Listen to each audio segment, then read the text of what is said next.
There is a new proposal to eliminate the Social Security earnings limit for people under full retirement age who want to keep working and collect benefits. This would be a really big deal for anyone trying to navigate the modern economy. It is called the Senior Citizens Freedom to Work Act of 2026. It has been sponsored by Senator Rick Scott, and the big picture summary of this is simple. It would completely eliminate, not tweak or modify, but completely eliminate the earnings limit. Right now, if you claim benefits early and you keep working, Social Security is going to temporarily reduce those benefits if you earn over a certain threshold. Then once you hit full retirement age, that limit just disappears completely.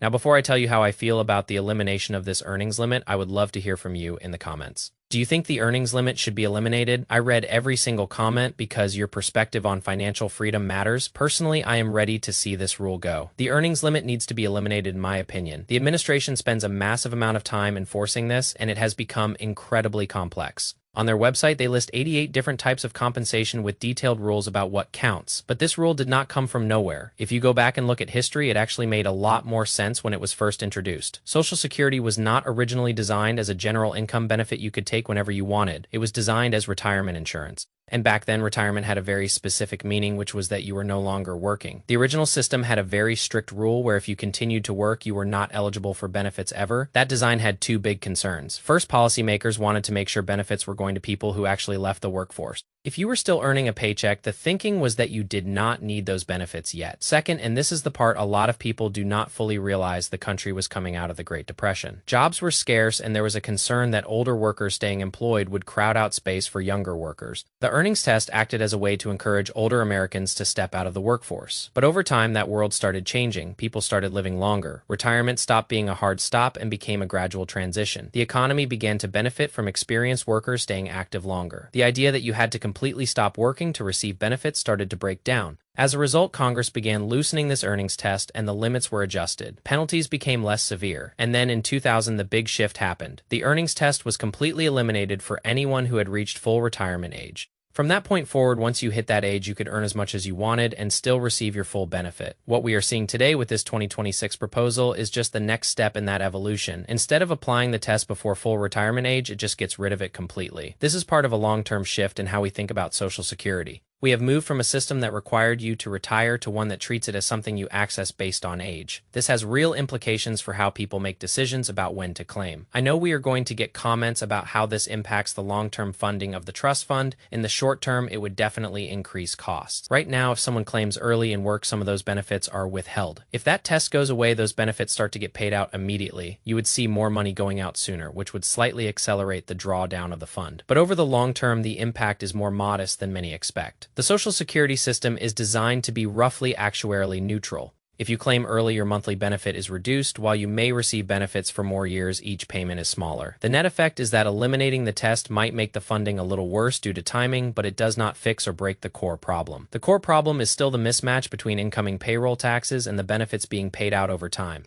Where this really matters is behavior. If this passes, it would take away one of the biggest barriers to claiming early. That means more people might start filing for benefits earlier without fully understanding the long-term trade-offs. I am not sure lawmakers should be in the business of trying to modify behavior through laws anyway. I want to dive into the psychology of this change because it reflects a broader shift in our modern economy. In 2026, we are seeing more people than ever pursuing a second act in their careers. They are not just retiring to a porch. They are starting consulting businesses or working part-time in fields they enjoy. The old rule that penalized work was essentially telling people that their productivity was a liability. I have always believed that if you have paid into a system for 40 years, you should be able to access those funds regardless of how you spend your time. The current threshold system is essentially a tax on ambition for seniors. If you earn over the limit, Social Security takes back $1 for every $2 you earn. That is a 50% marginal tax rate on top of your regular income taxes. When you look at it that way, it is no wonder people feel like the system is rigged. As a retail investor, I look at Social Security as just one bucket of a diversified portfolio. But for many, it is the only bucket, and having it capped because you took a part-time job is frustrating. I have spoken with many in our community who had to turn down extra shifts because the math did not work out. That is wasted economic potential. The Senior Citizens Freedom to Work Act is trying to fix that specific friction. But we also have to talk about the risk of claiming too early. If this law passes and everyone jumps to claim at age 62, they are locking in a permanently lower payment. That might be fine if you have a massive index fund portfolio like VU or VTI to back you up.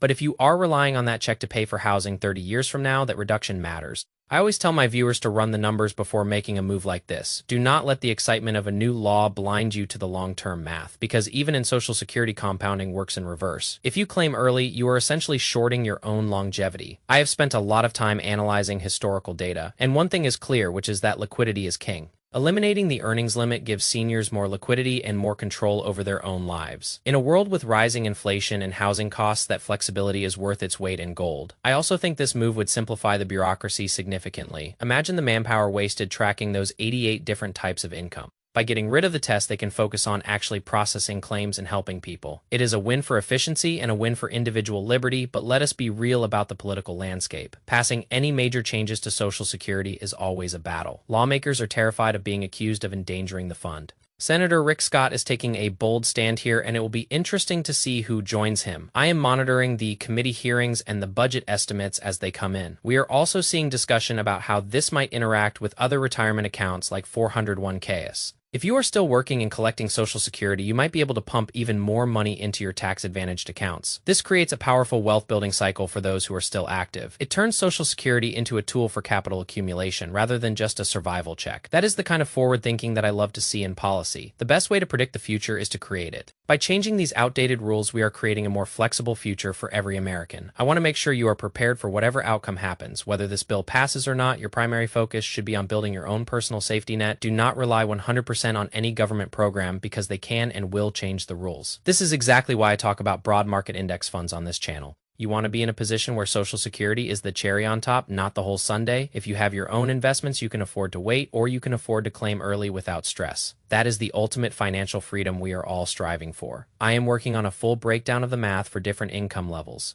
If this law passes, so make sure you have your notifications turned on so you do not miss that deep dive. We are going to look at the break-even points and the tax implications of this potential reality. It is a complex puzzle, but we will solve it together. I appreciate all of you who share your personal situations because it helps me understand the real-world impact. We are not just talking about abstract numbers here, but about people's lives and their ability to retire with dignity. I am committed to giving you the most honest and practical advice possible. No hype and no gloom, but just the raw data and my personal perspective as a fellow investor. If you are currently working and under 67 years old, this bill is specifically for you. It could mean thousands of extra dollars in your pocket next year. Stay tuned as this story develops because it is moving fast. The 2026 legislative calendar is packed, but this is a high priority for many. I will be right here to walk you through every step of the process. Remember that knowledge is your most valuable asset in the market and in life. The more you understand how these systems work, the better decisions you can make. I am signing off for now, but the conversation continues in the comments. Tell me your age and if you would claim early if this earnings limit was gone. Let us get a pulse on what the community is thinking. I am looking forward to reading your responses. I will see you in the next video with more updates on the economy and your money. Keep working hard and keep investing in yourself. The best is yet to come. This is DD08 and I am out for today. Take care of your finances and they will take care of you. Happy investing, everyone. Check the links in the description for more resources to help you plan your journey. Stay smart and stay disciplined. The journey to wealth is a marathon, not a sprint. The math will win in the end. I am truly grateful for your support, and I am proud of the progress we are making as a community. Let us keep stacking and keep growing. The future belongs to the ones who can stay calm while everyone else is panicking. Your plan should be silent and steady. That is how you win. I will talk to you soon in the comments. Take care. I am monitoring the headlines every single day to bring you the facts. Whether it is a market crash or a policy shift, we handle it with logic. The goal is total independence. We are building a legacy here. Do not let the noise distract you from the numbers. The Senior Citizens Freedom to Work Act is a major milestone in that direction. It is time to treat workers with the respect they deserve. No more penalties for being productive. No more government reaching into your pocket because you decided to work. Let us push for a system that actually makes sense in the 21st century. I am excited to see where this goes. Stay focused on the long term. The dividends of your discipline will pay off. I promise you that everything we do here is about getting you to that finish line. Whether it is 100,000 or 300,000 or a million, every dollar counts, every decision matters. Thank you for being part of this journey. I will see you in the next one. Bye for now. Keep your eyes on the prize. Success is a choice you make every day. Make the right one today. I will be back with more data soon. Until then, stay safe and stay profitable. The market waits for no one, but we are ready for it. Let us get to work. Financial freedom is not a dream, it is a destination. And we are on the right road. See you later. Stay sharp. One more thing to remember is that policy is always secondary to your own savings rate. Control what you can control. The rest is just noise. I am signing off. Talk soon. Keep the momentum going. You have got this. The math is on your side. Always.